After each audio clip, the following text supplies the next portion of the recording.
welcome, Democrats, and welcome to the California Democratic Renters Council. I'm looking here on the screen on who's on here, and it's always so great to see such amazing people who have just continuously been at the forefront of this massive challenge that we continue to face is home affordability and tenant protections in California. I see Madam Secretary Diana Love here, and Madam Controller Carolyn Fowler here, and just want to say hi. I might miss people because I don't, and then members of the board and members of the caucus here as well. So welcome everybody. Madam Chair Mari Perez Ruiz has actually ran into some she lost her phone like just a little bit ago, and she's on, so she asked me if I can fill in for her. And well, there's, I can't fill in those big shoes, but I can definitely help run this meeting. And yeah, this I just want to say, congratulations to the California Democratic Renters Council.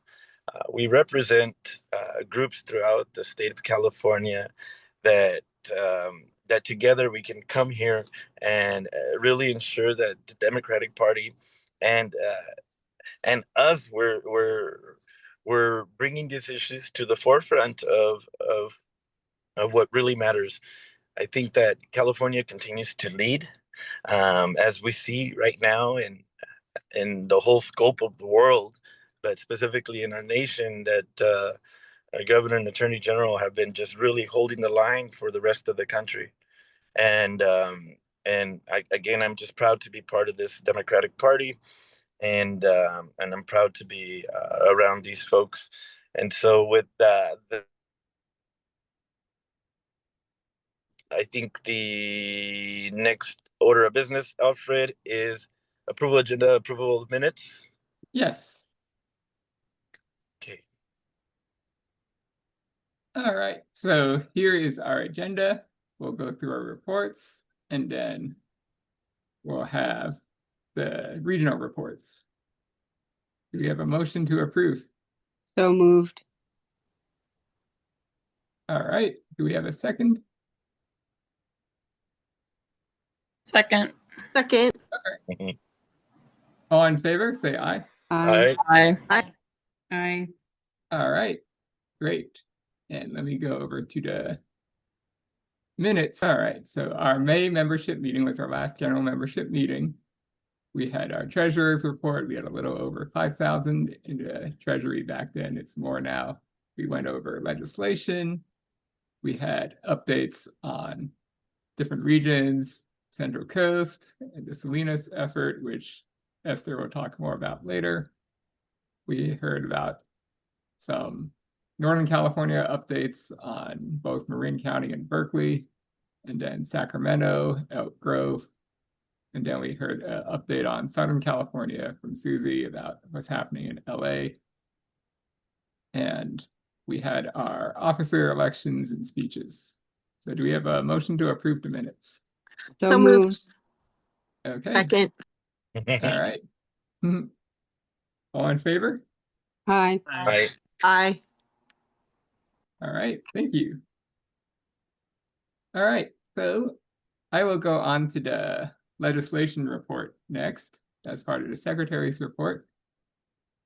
So right now we are in the legislative recess. So everything has gone through both the first House of Origin as well as the committees in the second House for those that passed the first House.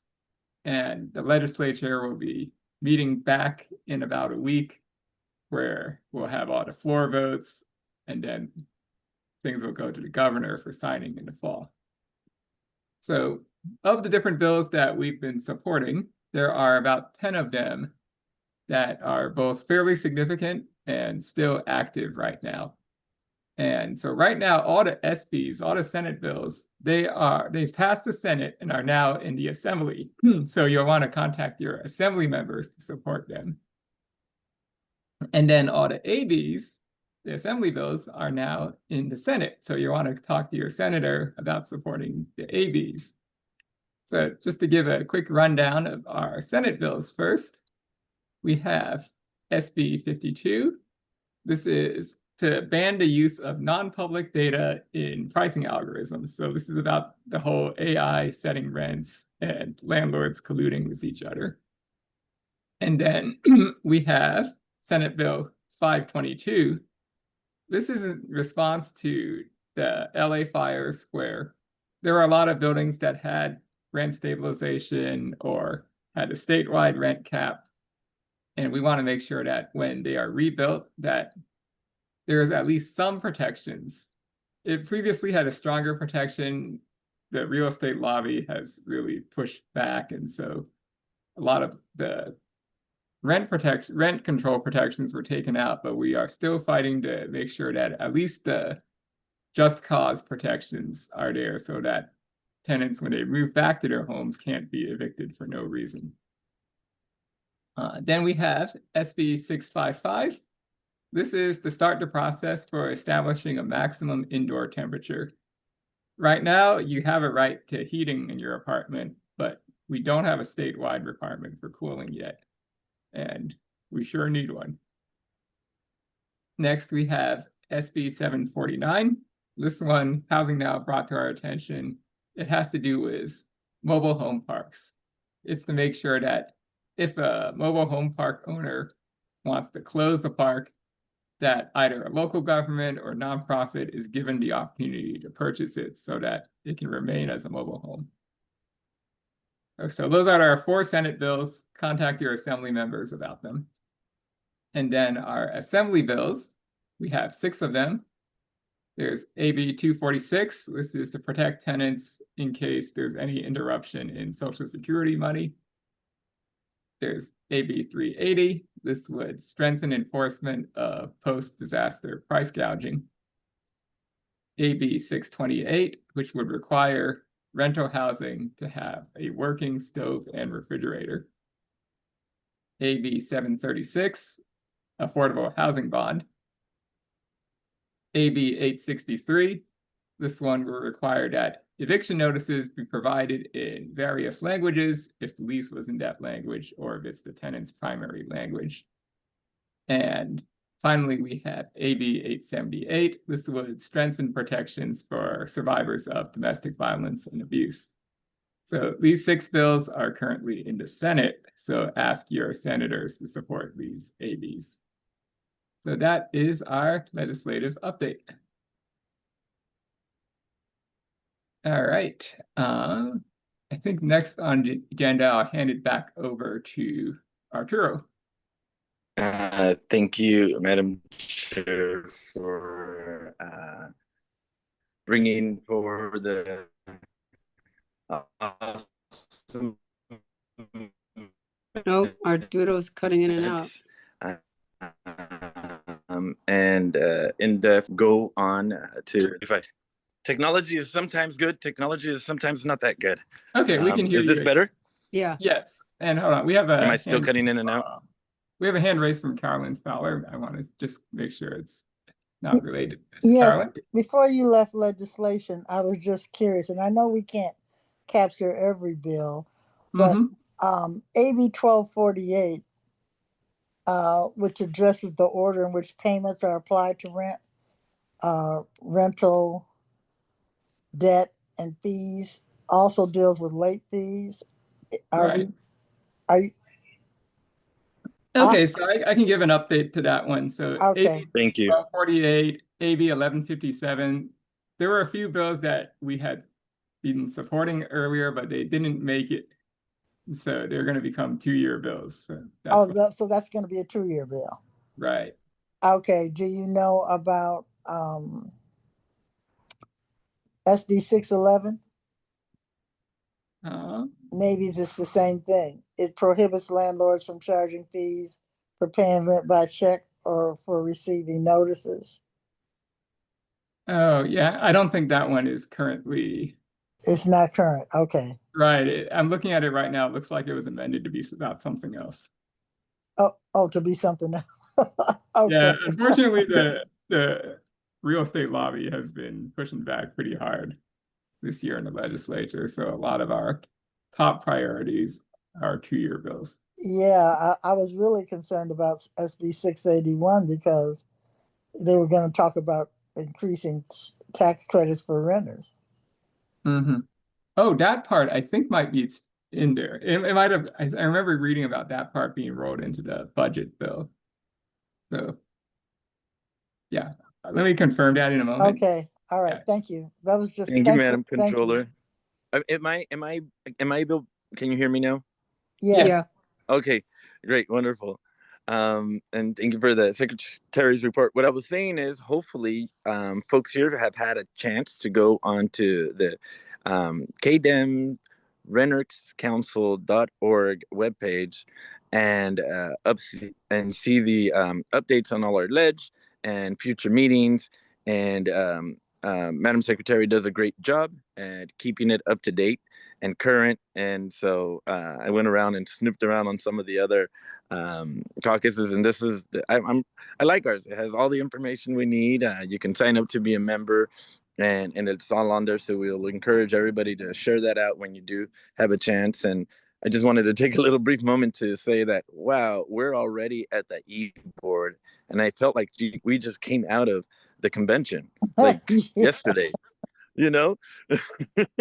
But I think the COVID has allowed us to kind of transition into something like this where more of us can still participate. I think we've taken the lead in having the first meeting for every e-board and convention since the Renters Council has came on, right Alfred? We've been the first to hold our meetings, so we officially kick off the KDEM e-board for the summer of 2025 here today. And so I think we start, yeah. Thank you, Sarah. And Sarah's been doing some amazing work, and we're happy to have her here too. I don't know how her timing is. And so if we're going on to reports, correct, Alfred? Thank I you. think, I am going to kind of lead off with the Central Valley report. I know that I don't want to take too much time of Sarah Sousa's information. And I see a question on the chat. And let's see here. Okay. I don't think we got a perfect website. I'm trying to read here. And then there was, do we know how much? And I'm sure Alfred will answer that in the chat. And let me see if I can share my screen. I tried it a little bit ago. Yes. Okay.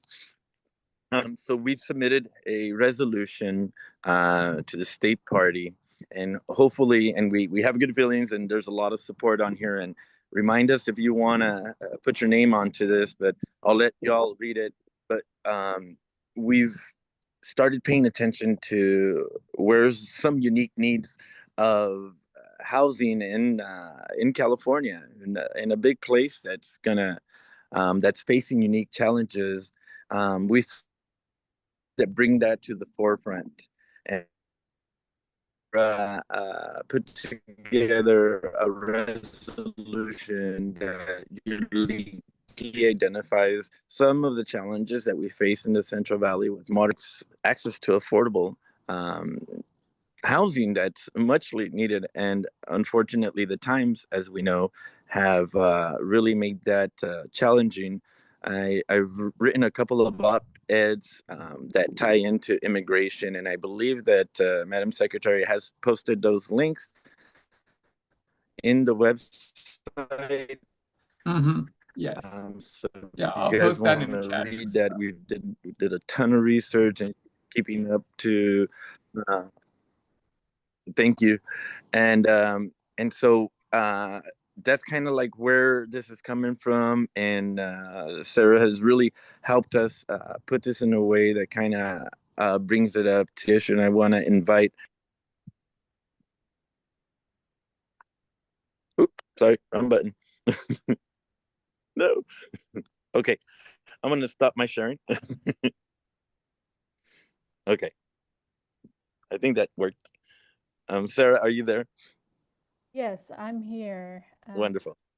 Hi, good evening. Thank you for your work in fighting for renters and affordable housing. So I actually am Assembly District Delegate for 17. I'm also a DACA recipient, and I'm honored to have a seat at the table, to discuss the importance of affordable housing.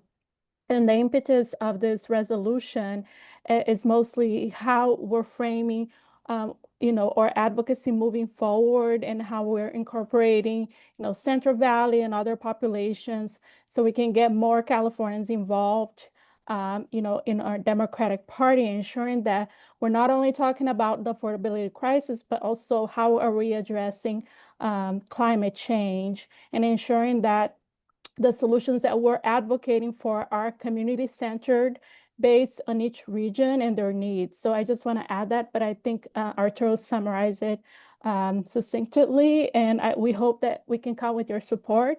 This resolution is to start a conversation, but if you have any other ideas, we welcome them. Thank you. Thank you, Sarah. And I believe our contact is also going to be posted in the chat, folks. So I think we're asking for folks to come on. And actually, I'm personally asking to give me a call or send me an email so that we can have a deeper conversation about this. We can stay on this meeting and really get into the weeds about it. And trust me, it's very interesting. But, we want to honor everybody's time, and I think some of these conversations do play out with more intent and understanding in a one-to-one setting. But not to say that there isn't a place and a time to have a bigger discussion, but I think at this point I'd love to sit down and talk to many folks here, and anybody wishing to have this conversation. And so with that, I will go ahead and pass the buck on to our Central Coast fierce advocate and justice warrior that's been holding it down out there and really leading some campaigns, Miss Sister Mulkins, one of our e-board members. Hi, everybody. Nice to see you all.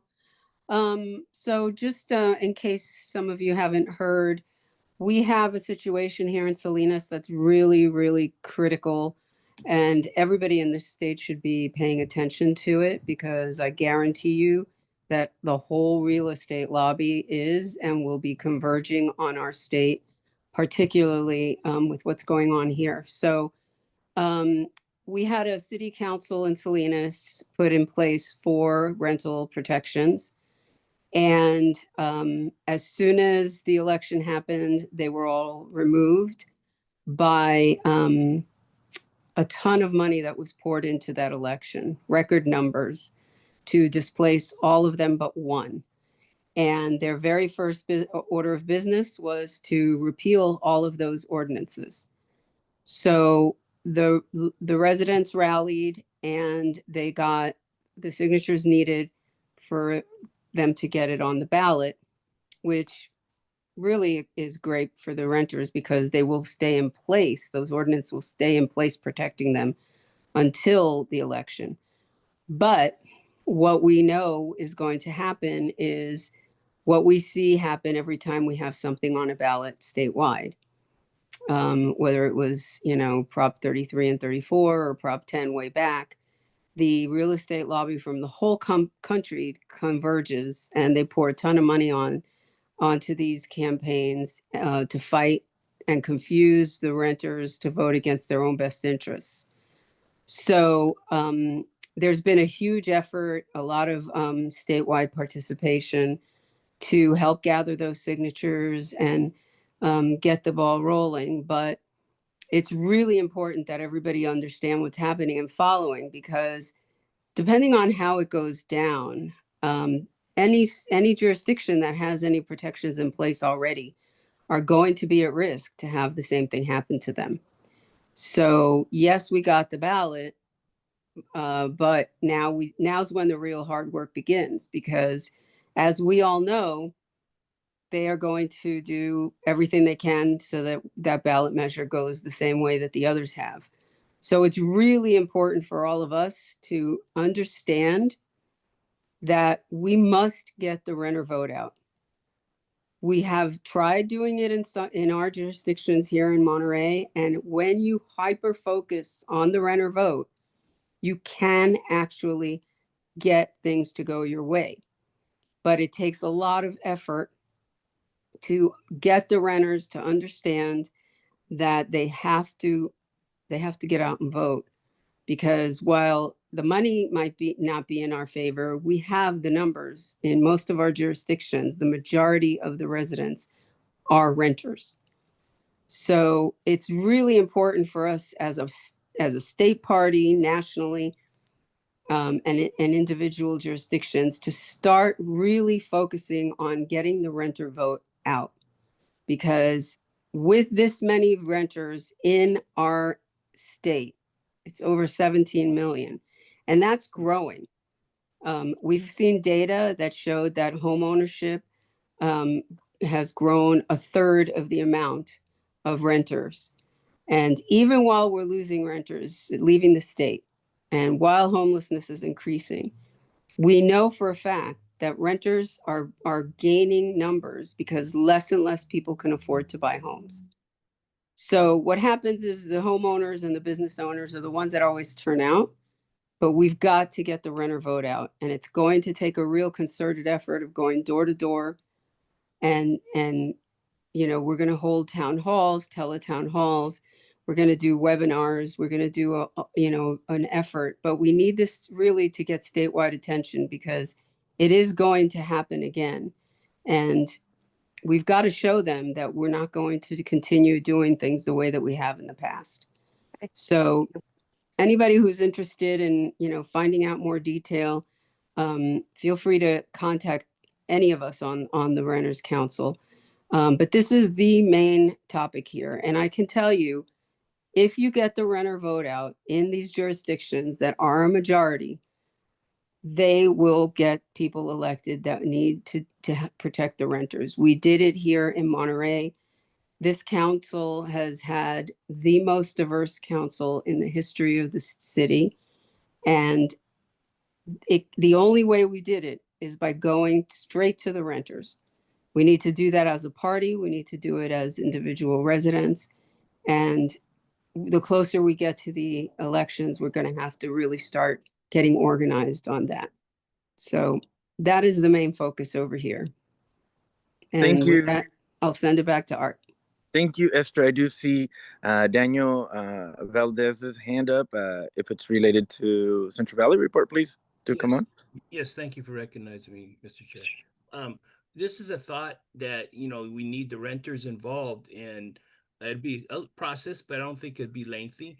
If you would get the register index within that city, and then a real estate person can compare the owner of the house, because the register index will show the registered voter, the address, and then a realtor, would be able to tell who owns that house. So if they don't own the house, they're renters, and you can email them if you get their emails, and you can get yourself lots of renters to jump on board, because it's for their best interest. I just wanted to put that out there, and I think that's very feasible to get people involved.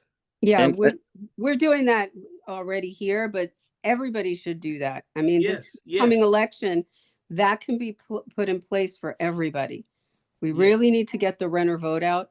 Renters don't feel like they're part of their communities, because the minute that their rent goes up, they move over to another jurisdiction that they can afford, because they can't afford to live where they are. So they have to be made to feel like government cares about them, and not just about getting donations for the party from them. We need to make them understand what matters in one jurisdiction affects the whole region. We had, for example, a new development go up here in Seaside that everybody was making a big deal about. And it ended up being that is, aside from it's only 20% affordable and inclusionary and limited to 5 years, but they made the actual rent so high that it actually threw off our whole market rate for the region. So the point is what happens in one jurisdiction matters to all of us. And it's important for us to try and work together to make renters understand the concepts that they don't, to make them feel like they are being spoken to. And that applies to every single jurisdiction, every single candidate, and our whole party. We haven't done a good enough job of doing this. We cannot afford to continue doing things the way that we have. So start getting organized now. Try and get some people together in your areas to participate in any renter, organization, or talk to your central committees. Get them to register voters that are renters. Go to the colleges. Do all of that before the election. If we wait until 2 or 3 months before the election, too late. We need to get them involved now to understand that this party cares about them. Thank you. Has your message has resonated with a lot of folks, and it continues, and it's only growing. And Esther has been the staunchest advocate for doing this, and we all know it. We all hear her. We all know that's what we need to do, and it takes work. I see Donna Hare Price hand up, and we'll take this last question for the central. You're muted. There you go. Hi, this is Barry Price, and Donna and I live in the city of San Luis Obispo, and I just want to thank Esther for her guidance and leadership. She's been a great aid to us. We have 62% of households in San Luis Obispo are renters. We have had some success in mobilizing the renter vote and have been able to elect a couple of people to our city council, to the point where the city council is now prepared to adopt a rental registry and other tenant protections, and we're working really hard on that. We are anticipating a ferocious backlash, as Esther referred to. We experienced the same kind of thing a few years ago here, where we had a rental housing inspection program that was very successful, and the landlords and the real estate lobby, assisted by the university and the corporate media, elected a new council that repealed that ordinance on day one. So we're fighting back against that now. I think we're a little bit more prepared, but we would love all of your support as we push the city of San Luis Obispo towards more effective tenant protections. Thank you there. I think that I know that Esther does a great job at pushing that information to the greater body, and she's going to be your excellent supporter to make sure that we can get the rest of the Renters Council online. And I think this is the very reason why we all came together and put this Renters Council together, because this is the actual work that's going to change the lives of so many Californians. And so with that, thank you once again, Esther. And Madam Secretary, I did want to acknowledge that we missed the treasurer's report. I did not know if there was a treasurer's report submitted. If not, we do have one from last time, and we're okay with skipping that today. All right, so our treasurer is not here today. He wasn't able to make it. Yeah, but basically the treasurer situation is about where it was at last time, a little over 5,000 to 6,000 total. Once again, I'll drop the link to become a member. We have both different membership levels. They all give you the same rights as a member, but you can chip in more. You can always chip in more. And we also have a fee waiver for those who membership you might be a hardship. So please invite your friends to join. Thank you. Thank you, Madam Secretary. Conducting order of business, we're going to go with our Northern California Vice Chair report, then our member at large, Monica, and then we'll ship it on over to the Susie has single-handedly contacted the most renters in California just about every election cycle. So I'm excited to hear these next presentations. Annie? Hello. Hello, everyone. I am the new Northern California Vice Chair. Previously, I was on the board as an at-large member, and I'm based in the Bay Area. Have like 1.5/2 things to report.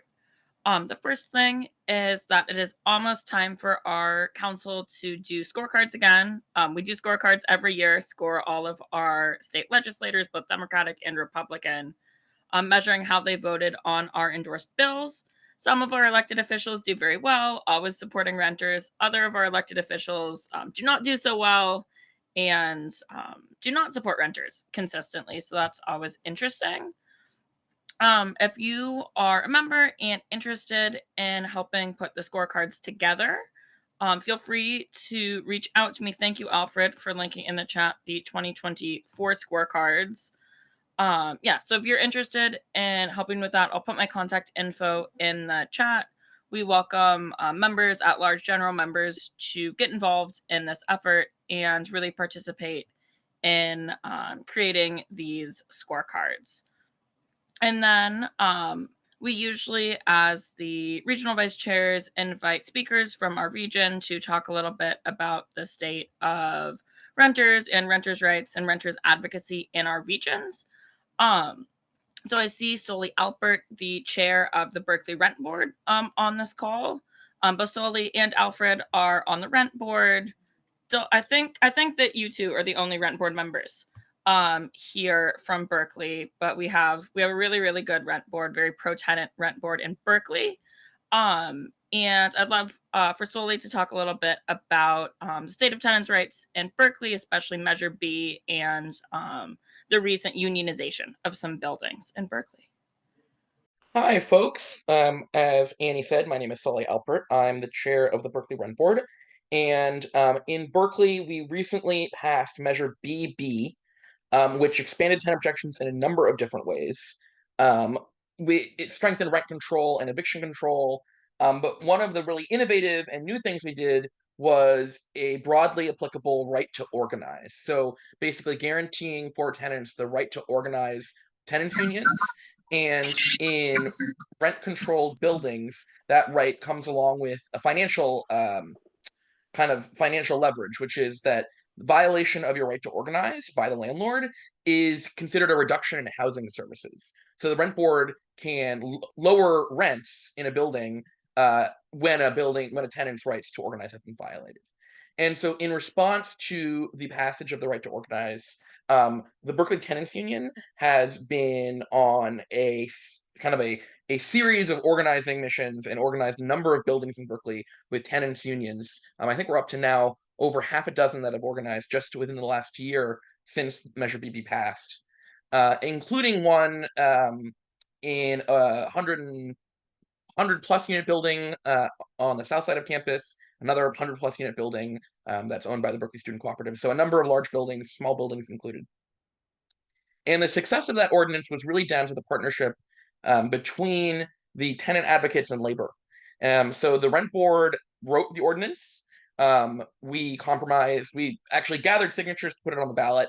We ended up not getting it on the ballot with signatures by a very short margin. We think we probably had enough signatures, but we would have had to take them to court to force them to put it on the ballot. And with very little time to go, we negotiated with the city council to put it on the ballot. One of the main proponents of the right to organize was UAW 2811. Alfred, what's the union number? I think they're 4811 now. 4811. Thank you. I'm mixing up two youth unions. So UAW 4811 represents student workers unions at Cal, and many of the tenants in Berkeley are students, and the academic employees were really excited to take their organizing work that they'd started on campus and take that into their members' housing. And so we had a partnership between them and the tenants associations and our affiliated organizations that are pro-tenant. And we managed to pass that measure despite significant spending from landlords against the measure. And so, yeah, so that's Measure BB. I'm happy to answer any questions about Measure BB. Also, this year, Berkeley's vacancy tax is coming online for the first time. So the council passed the vacancy tax, but are contracting with the rent board to implement it. So right now, we're kind of implementing a lot of new programs in Berkeley. We're really excited for the vacancy tax also to facilitate the implementation or to facilitate the enforcement of rent control, because we know that there are property owners that lie and claim units are vacant in order to get around rent control protections. And now they're between a rock and a hard place. They can either claim their unit is vacant so as to avoid rent protections, but then they're faced with a vacancy tax. And so we're hoping that we'll get some units coming on board the rent program. I'm always excited to see Anastasia on the meeting, and she has her hand raised there for you, Sully. Go ahead. Yeah. Hi. Yeah, my name's Anastasia Foster. I just spent 9 years on the Santa Monica Rent Control Board. And in November, I was elected over to the Santa Monica College Board of Trustees. But I'm still extremely active in the renter protection community. I'm a renter myself. And I'm actually now back to being a volunteer on the Santa Monicans for Renters' Rights Tenant Helpline. I'm very interested in your Measure BB. Can you tell me a use case where that, like how do the tenants qualify to get a rent reduction based on a denial of the right to organize? How does that really play out? What's the evidence like for that? Yeah, so we've never had, we just passed the ordinance and it hasn't been tested yet before the board. So it's not been something that has been brought to us yet, either to our to hearing examiners or appealed up to the board level. But kind of theoretically, so there's a number of pieces that go into your right to organize. If one of them is that when a tenant association forms, they have the right to meet and confer with the landlord on the rent and the situation, in any situation impacting tenants, and they have the right to good faith bargaining. And so if the landlord, for example, refused to meet with them at all, that would be clear bad faith. And so that could be a result of that could result in a rent reduction. And likewise, if a tenant or association is being formed, is not yet formed, but a tenant is going door to door, knocking on doors and asking folks to sign up, and the tenant faced harassment or retaliation because they were organizing, that would also be a form of violation of the right to organize, along with their violation of the anti-harassment policies that we have. So it's one more lever that we have that tenants are able to access. Certain behaviors by a landlord that were already illegal but would have required a court to intervene. Now they can additionally go to the rent board and get a rent reduction for those kinds of behaviors, which is much more accessible and shorter. It takes a lot less time and money, which you would know. So we'll see. I mean, it's interesting. Our ordinance is based on San Francisco's ordinance, though our ordinance is much more broadly applicable. San Francisco's applied only to certain larger buildings, whereas ours can apply to any building if it's covered by a property management company. So now that we have had buildings organized, I'm expecting that we will have some appeals based on violation of the right to organize as people begin engaging in negotiations. This is all super duper exciting to me, and I'm waiting to see how this plays out. Thanks for that question.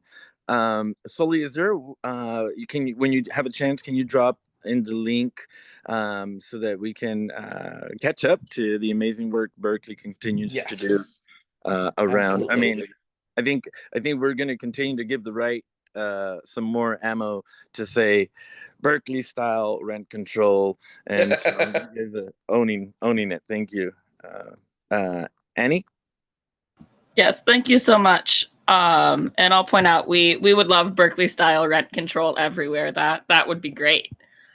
That's all I have. Again, I'll put my contact info in the chat for people that either just want to get in touch or are interested in participating in the creation of the scorecards. And with that, I will pass it back to Arturo. So keeping it in Northern California to the Sacramento region, we have our Sacramento outsider, Ms. Monica. Hi, everyone. I'm gonna keep it a little brief only because there's really nothing being done right now in Sacramento in terms of tenants' rights because of the make of our city council and our board of supervisors. So up until when we had Katie Valenzuela on our city council, we could have gotten a little bit more done. But with her gone, her presence is very it's missed for sure. And Myvang is the only one on the city council that's really standing up for not just renters, but people in general. Like, if you look at Sacramento right now, Kevin McCarty, who was fairly good in the legislature, has gone far right. And homelessness issues he's gone far right on homelessness. Things are not getting better in the city of Sacramento. They're actually getting worse. And the county, to be honest with you, it's a Republican majority. So I think this election cycle coming up is going to be crucial. We need to get rid of Patrick Hume. We need to probably get rid of Phil Cerna. And we need to find some more progressives to run for city council on like these on against possibly in maybe Rick Jennings' district or against Lisa Kaplan for sure. Because at this point, we're not going to get anything done for tenants in Sacramento at a city or a county level until we get new elected officials. And unfortunately, our activists have left trying to push for policies and are now pushing for individual wins within individual complexes, which is good, but it's less likely to happen without the laws in place that can help protect these tenants. And so unfortunately, not much has changed, and we're hoping that next election cycle, we can get better candidates. And working with the DPSC the Sacramento Democratic Party on identifying candidates, and hopefully the Campaign Services Committee can focus, because I'm going to push them to focus on, like, as Esther said, registering renters to vote and getting renters out to vote, because we are the majority in the county, yet somehow, some way, we keep getting horrible people elected. And I think we're just not voting because there's no one inspiring enough out there. Thank you, Monica, for keeping us up to date. I do see a question in the chat, and I think it's very specific, and we'll let somebody on the Met chat here answer that.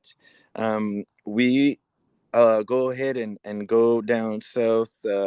Like I mentioned before, in doing this work, I personally have seen what it takes to take on statewide issues, and the level and the competence that we've had and the quality of folks have allowed us to put up a real good fight. Unfortunately, when we're competing against billions and billions of dollars, it makes it very difficult. And I know that Susie and Yesenia from SoCal will fill us in what's up and coming. Great. Thank you. Hi, everyone. I'm Susie Shannon. I'm the Southern California Vice Chair for the Renters Council. I want to acknowledge Jason Park, who's a DNC member who's on, who I think we missed at the beginning in acknowledgements. And also huge shout out to Margie Hoyt for her resistance symbol. I absolutely love that. And also Igor Tragub, who is a former officer of the Renters Council, is also on. So I just want to make sure everyone was acknowledged.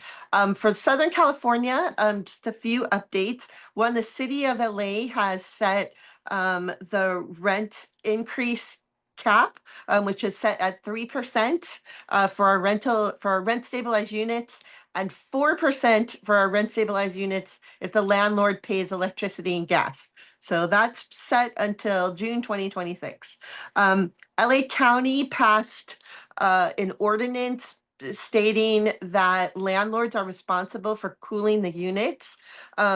In Woodland Hills, it gets to almost 120 degrees in the summer.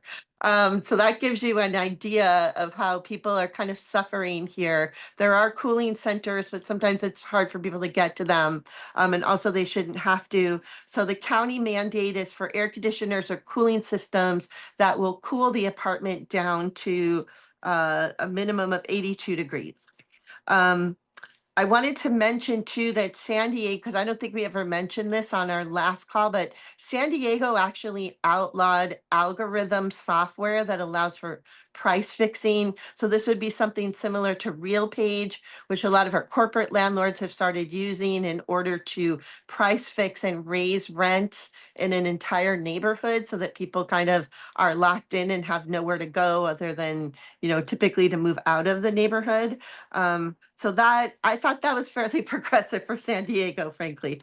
I wanted to let you know we have a $1 billion deficit for our city budget, and it was looking for a while like some of the money from ULA would be taken out for Stay Housed LA, which is this wonderful coalition that provides legal services for tenants, and it's funded through this great transfer tax.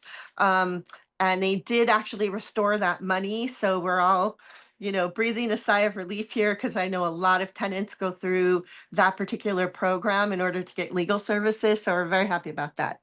The LA Times ran a series of articles recently, and this was on the causes of homelessness, and they left out high rents and rent control issues. And so Larry Gross, who is a former officer of this council, and also the head of one of the, you know, I think most reputable tenant organizations, Coalition for Economic Survival. He and I both wrote or co-authored an op-ed to basically give like the history of rent control and vacancy decontrol. And so that should be, I know that one publication agreed to publish it already. So you should be seeing that around, hopefully in more places than one, but we just don't know. So I know in Santa Monica, there was a huge victory for tenants. Anastasia actually may know more about this, but it was an over $600,000 settlement around tenant harassment. There was, I think it was a triplex, and the landlord was harassing the tenants, trying to get them out, and they won this incredible lawsuit. So I find that to be a huge victory for tenants here. And then finally, there was a protest here at LA City Hall around stopping the red tape around building new affordable units and focusing on ED1, which was in a directive from the mayor to actually fast track a lot of permits. And so I know that's her expectation, Mayor Karen Bass, to have those fast tracked. And it's just like, still things are getting log jammed in the bureaucracy. So there's some work around that. And now I'm going to kick it to Yesenia to give us an update on Pomona. Hi, everyone. Good evening. First, can everybody hear me? Yes. Okay, so I wanted to thank everyone for the work that they're doing. Thank you guys all in every capacity that you guys do your work. You know, we're all in it together and it's been years and years, but you know, we got to keep going. So, we were able to pass rent control in Pomona, but we are not very happy with it since it was at 5%. But that was due to, you know, one of the council members. I'm glad Monica had brought the, you know, her update with council members and stuff, and how important it is for us to flip seats and hold on to those seats. Unfortunately, our champion for rent control in the council was not reelected. And so we have 7 council members, and it was a 4-3 vote. So there's 3 for rent control and 4 against it. Very conservative, you know, folks that are on there. We kept fighting for 3 to 4%, and they kept fighting for 5 to 6%. And we landed at 5%, unfortunately. But it is a win simply because Pomona has never had rent control ever. But this leads me to my next thing, is that I'll be running for council for District 5, where Steve Lustro, which is the gentleman that you know, fought to get that 5 to 6% for you know, the rent increase to be at that amount. He ended up pulling out already. So this is his last year, but he did name somebody, his what's the word called? His the person that he's gonna go for, she's also a Republican.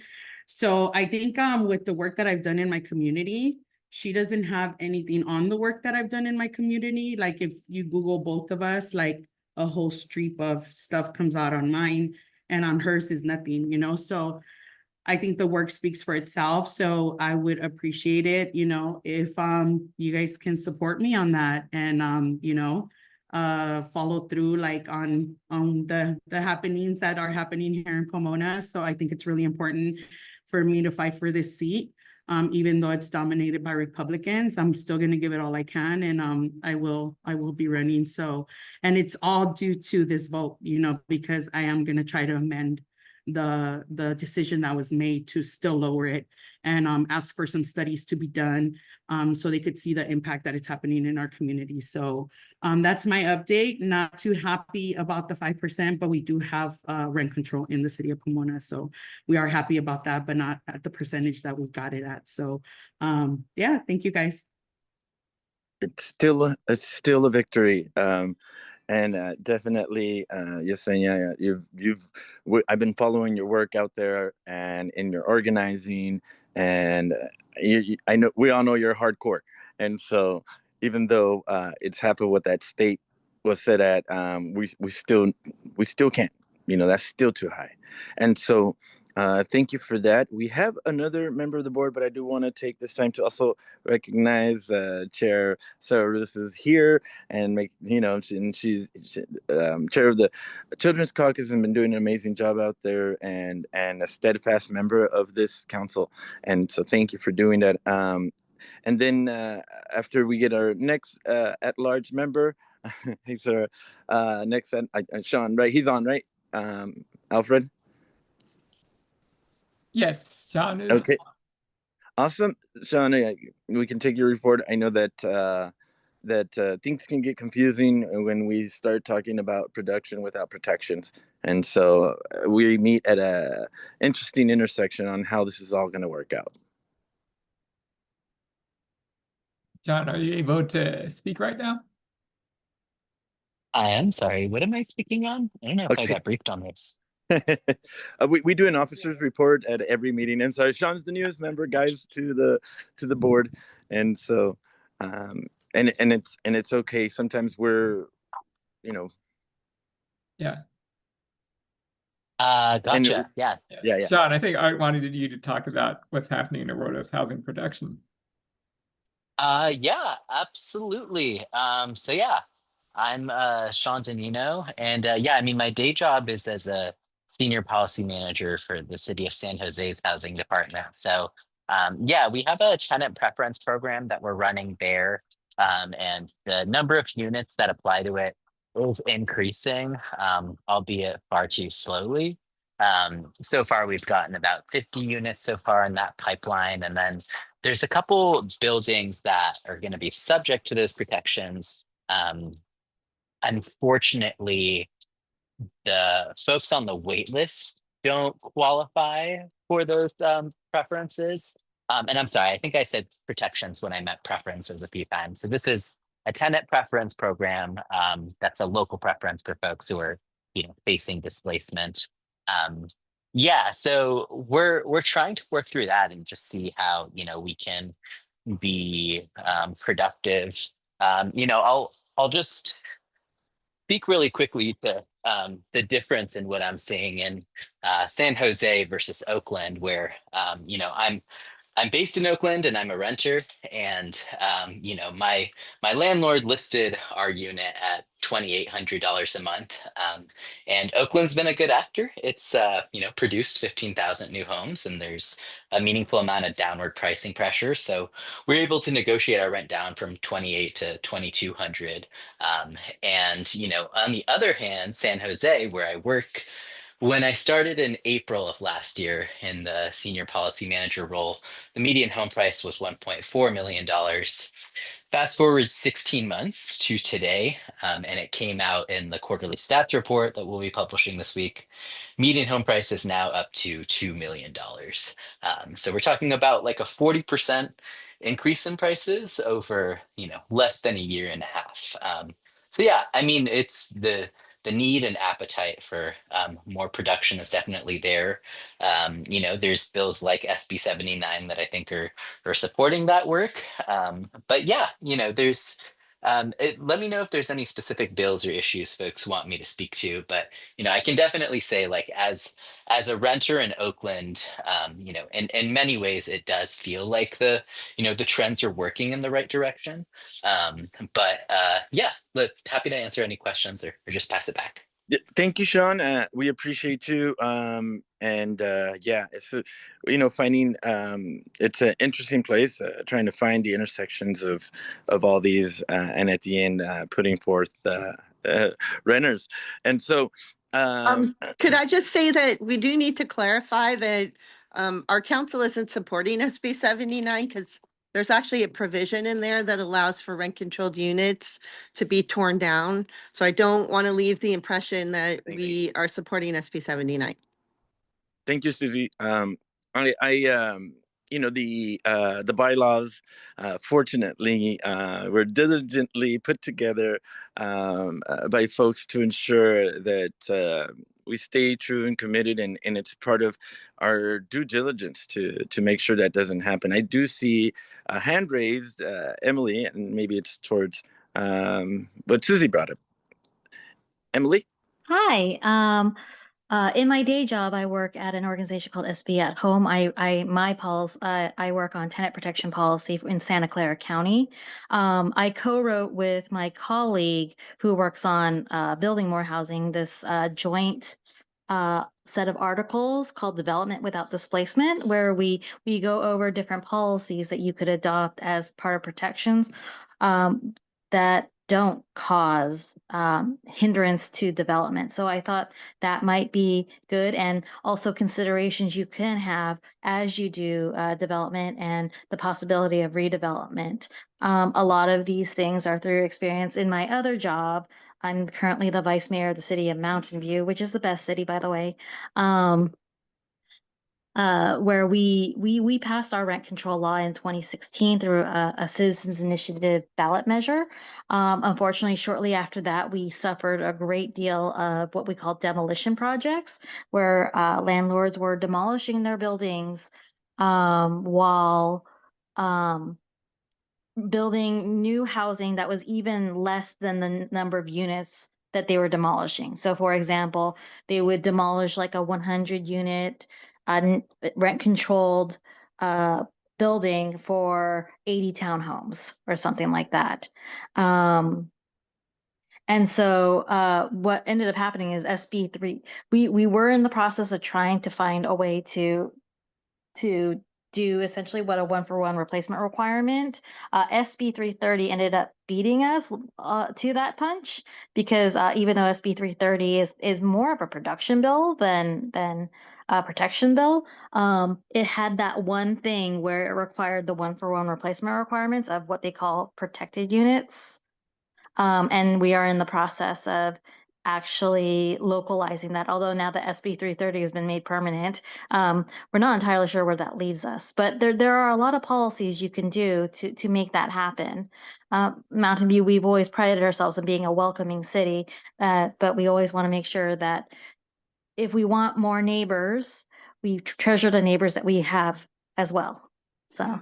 Thank you, Emily. I'm going to take a privilege as acting chair today to possibly consider putting an ad hoc committee in this council, and we don't have to do it now, but to really review because to be honest, renters have been tricked and duped before around production sustainability bills or policies that really have hurt tenants across California, and in order to ensure that that tenants have a voice, they're sometimes we kind of missed the fine print, and I would like to entertain, and I'm sure Susie would jump on with me to, hey, maybe we can also take a look at this and really see which cities are really pushing real renter protections and not sacrificing necessities in those for the sake of production, right? And so with that being said, I think we've had a great variety of reports from different parts and perspectives in California. Again, I am proud of being a part and a co-founder of this body. And I know that we have really invested time, energy, effort, heart, and soul into ensuring its integrity. And I think we'll continue to do that. With that being said, I will open the floor up briefly to our state officers and our officers, Demetrius or Igor, who is now a Berkeley City Council member and really taking the fight on there. And so, and in such order, Madam Secretary and Controller Fowler, if you guys wish to address this body, it'd be a great time to do so.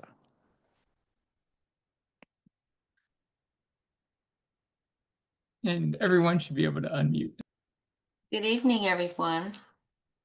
Just briefly, I've been taking some notes, and I have had various conversations with Esther about the difficulties of getting renters to be involved in the state party. I actually had a conversation this afternoon with Susie, and I have some ideas that I'm going to discuss with your chair. So I'll give you more information as I find out more information about how to get renters' voices out there. So I'll keep you posted. Thank you, Madam Secretary, and our controller, fearless leader, Carolyn. Greetings. Yes, lots going on, not only statewide, but nationally, as far as housing. I took to heart Esther's correspondence about renters. I'm on the Planning Commission in Inglewood, and it's interesting. A project was just approved, not for design yet, but to be designed. And the concept of the developer is to have housing like a townhouse, but for renters. So instead of an apartment, it really is a home, and you have your own parking garage, etc. And it's something that he's trying in the LA County area. I think he has 4 locations. My concern when I talked to him was about affordability, of course. And I asked the specific question, how much was this going to be? And he went anywhere from $880 to $4,500. Now, this particular project was 571 homes. So in Inglewood, where I live, you have to do at least 10%. So at least 57 or 58 of those units will be affordable. But I did like the concept, and it got me thinking about what Esther said about renters, because the reality is most renters, particularly in this climate, will not be able to afford to buy a home. So every area is different.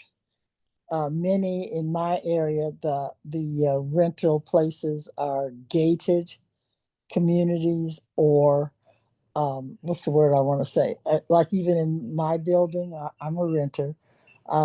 There's access. It's digital door key access. So it's difficult for walkers or people that are trying to just reach them in a walking fashion. But I did get a commitment out of my assembly member to hold a town hall specifically for renters. And I think that's where we can potentially begin, is to challenge our legislators to hold town halls specifically for renters. I'm going to ask my congresswoman to do the same. I think the issues are different. I think if asked to show up and they get to be heard, I think we can engage them more. There are many renters that are registered to vote.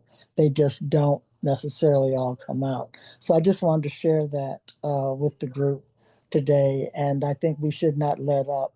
I'll be talking to Tracy also, who's over our organizing, to see what all we can do in that aspect as well. Thank you. Wow. I keep saying to myself, I'm just honored to share this space with so many just amazing people that have the heart and understanding and knowledge and competence to step up and say something and do something. And so with that being said, it's a good lead off to my good friend Igor. Thank you so much. Thank you so much, Art, and officers and all the members of the Renters Council. This is my first time back as not an officer, and it's very clear that the work continues and the fight goes on. And so that is a testament to the work that each and every one of you who are on the Zoom do every day. So keep up the fight. For this update, I wanted to give a little story about how the organizing efforts of the Condemned Renters Council really make a difference, especially when done in coalition.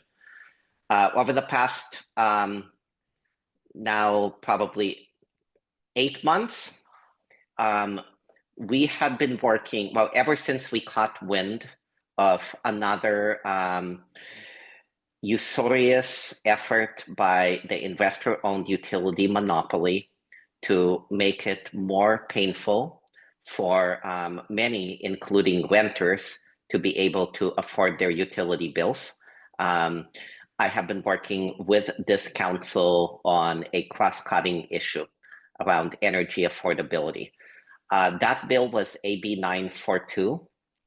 What it would have done is it would have kicked 2 million contracts, and that doesn't include contracts with multifamily landlords and housing developers who have, you know, any number of tenants living in those properties.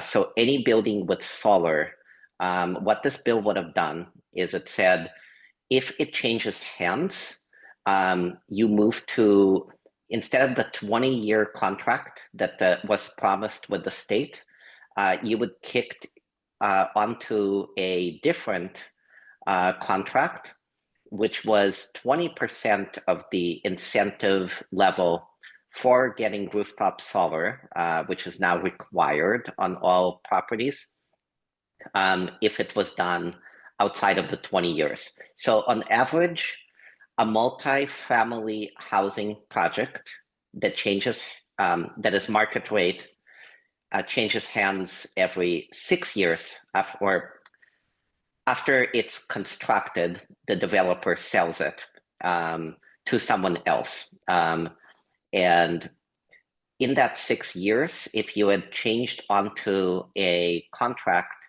that pays significantly less when the rooftop solar is still in the process of being paid off, that automatically would have resulted in increased rents to those tenants. And the bill also would have hurt nonprofit housing developers, which are statutorily required to move into a different ownership relationship within 15 years. So again, less than 20 years. And the solar system might not be paid off in that time period. And so that would come out of the pockets of the nonprofit housing developer, thus preventing them from being able to afford providing their core function of investing in more affordable housing. So that bill for a lot of, I mean, it was written by Edison, one of the 3 investor-owned utilities. It was presented in the state legislature by someone who spent many years prior to being elected to the assembly as an Edison executive, Assemblymember Calderon. While we had 4 pages of opposition by the end of it to this bill, including a number of tenant organizations and community land trusts, the Condemned Renters Council was the first one to sign on. And we had a number of our officers, most notably Alfred Twu, who attended a series of meetings with legislators where we were trying to encourage them to kill this bill or vote against it. And while as difficult as it is to kill a bill that has a lot of big money behind it, we were able to do just that this past month in the Senate Utilities and Energy Committee. After all of the meetings and calls to legislators in which the Renters Council participated, it became very clear that those on the committee had to, in fact, the conversation that the chair of that committee, Senator Josh Becker, over on the Mountain View side, made it clear to the bill's author that either the committee was going to not vote for this, or she had to massively change this bill where it no longer punished renters for living in apartment buildings with solar through no, and that had no say in the matter around being able to control their energy rates. And that is in fact what happened. While we are enjoying this victory, there's always a reminder that the fight must go on. At the same time as this was happening, there was another bill, SB 332, the Investor-Owned Utility Accountability Act, sponsored by an East Bay Senator, Aisha Wahab, who is also a member of the Legislative Renters Caucus. And PG&E basically bullied the Oakland council members that were considering supporting that bill into pulling it off the agenda by threatening to defund the nonprofits based in Oakland if they were to support that bill.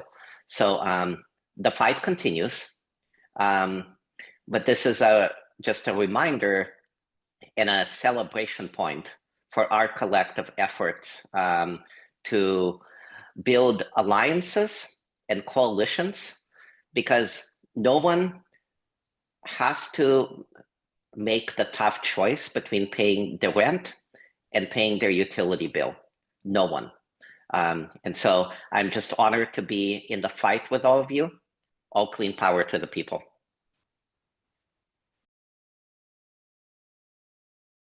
Thank you, Igor, for that fight. I'd like to remind everybody that it isn't just that renters today are dealing with the cost of this exorbitant rent prices, but our utilities continue to be risen. Our not just electricity, but even our water becomes unaffordable. And so there's a bill by Durazo, and I'll share that shortly, or I'll give it to Alfred to share out. But there's efforts there to help. So all these things impact renters today. And so I do see Esther's hand up, and we'll do that. And to respect everybody's time, I think this meeting, Madam Secretary, you can correct me if I'm wrong, but we're about ready to adjourn. So we're scheduled to go to 8:30. So we got. I don't think anybody will mind if we're efficient today. Well, on that note, to close the meeting, I want to thank Carolyn and Diana for attending almost all of our meetings, for taking the time to be allies to our council and to renters in general, because frankly, across the party, at the e-board level, they are our only participants that I've seen. So I think we all owe them a big thank you and a lot of gratitude to elevating the topic of the renters issues and how, you know, the renter vote is important. And I look forward to hopefully getting more participation and acknowledgement at the state party level, thanks to their allyship and helping us. So we should all give them a hand.